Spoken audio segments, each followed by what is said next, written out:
मेरा आपसे सवाल है कि ये आजकल जो जिस तरीके से शादियों में अखराफात हो रहे हैं, दूल्हा दुल्हन को साथ लेके चल रहे हैं, ये हमारे इस्लाम में ऐसा जायज़ है? ये कि इन्होंने शादियों के अंदर जो तौर तरीक़े बयान किए, उस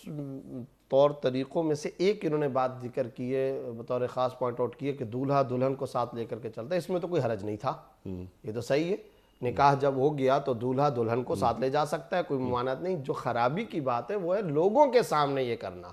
और ख़राबी की बात है मिक्स गैदरिंग, मखलूत इज्तमा, वो है असल में ममनू, वो गलत बात है। बाकी अगर दूल्हा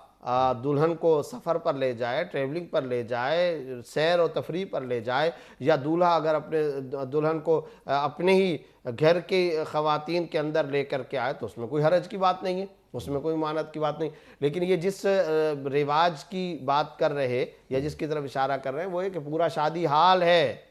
और सारे के सारे लोग बैठे,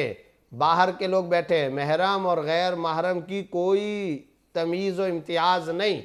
और इस दौरान में सबकी नज़रें उठती हैं और वो देखते हैं कि दूल्हा दुल्हन को लेकर के आ रहा है, तो ये गलत तरीका है भाई। वो आपकी दुल्हन बन गई है, तो जब आम हालात में आप अपनी बीवी को दूसरों के सामने ले जाना पसंद नहीं करते, और पसंद करना भी नहीं चाहिए, गुनाह का मामला है, पर्दे के शरई अहकाम है, तो आप इस तरह मेकअप व बनाओ श्रृंगार करके गैर महरमों के दरमियान लेकर के आ रहे हैं, ये शरई तरीका नहीं है, और ये बिल्कुल खिलाफ शरीयत और खिलाफ इस्लाम तरीका है।